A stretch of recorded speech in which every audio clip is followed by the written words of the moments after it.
کنیم. شاید خود جناب صدرها کافی باشن که تاریخ سرودن این شعر 13/5/84. من همه شعرام تاریخ داره. چرا اینو گفتم؟ برای اینکه در سایت های مختلف گفتن این شعر رو فلانی در جواب فلان کس گفته. فلان کس کوچکتر از آن است که من براش شعر بگم، حتی اگه بخوام بکوبمش. این شعر رو میخونم چون شعر دلمه و شما خیلی دوستش دارید، خیلی بزرگواری فرمودید، از ایمیل هاتون معلومه.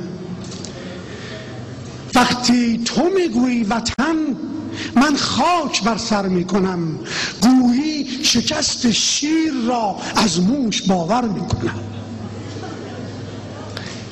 وقتی تو میگویی وطن، یک باره خشکم میزند، این دیده مبهوت را با خون دل تر میکنم.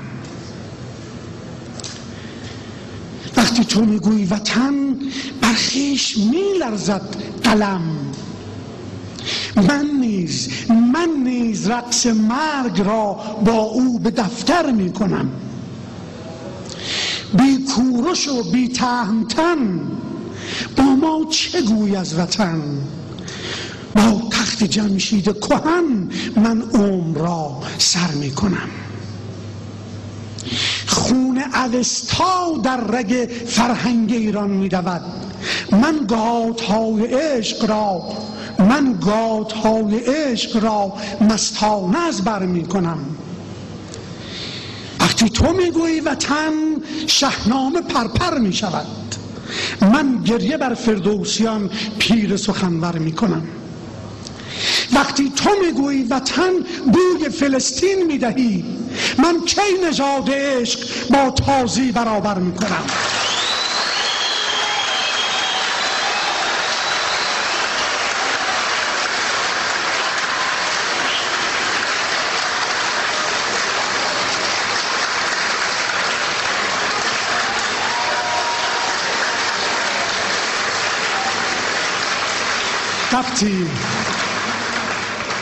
وقتی تو میگویی وطن، بوی فلسطین میدهی، من کی نژاد عشق با تازی برابر میکنم. وقتی تو میگویی وطن، از چفیت خون میچکد، من یاد قتل نفس با الله اکبر میکنم.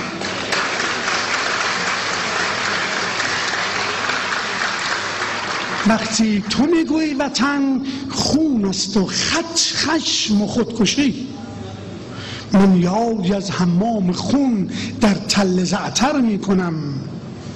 وقتی تو میگویی وطن، قدس است و شامات و حجاز، من همدلی کی با چنین نادان برادر میکنم. تاریخ ایران تو را شمشیر تازی میسزد، من با عدالت جوییم یادی ز حیدر میکنم.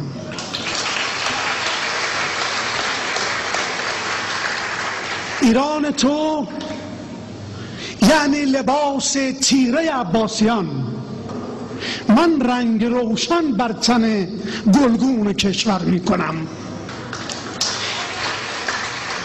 3 بیت دیگه مونده، اجازه بدید. حالا این بیت میدونم که نمیتونه جلو خودتون بگیرید. ایران تو با نام دین زن را به زندان میکشد، من تاج را تقدیم آن بانوی برتر میکنم.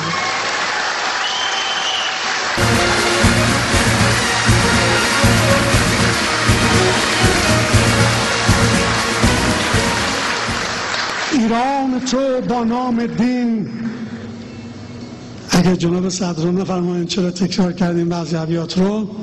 ایران تو با نام دین زن را به زندان می کشد، من تاج را تقدیم آن بانوی برتر می کنم. ایران تو شهر قصاص و سنگسار و دارهاست، من کیش مهر و عفو را تقدیم داور می کنم. ایران تو می ترسد از بانگ نوای و نای نی، من با سرود عاشقی آن را معطر می کنم. وقتی تو می گویی وطن، یعنی دیار یأس و غم، من کی گل امید را نشکفته پرفند.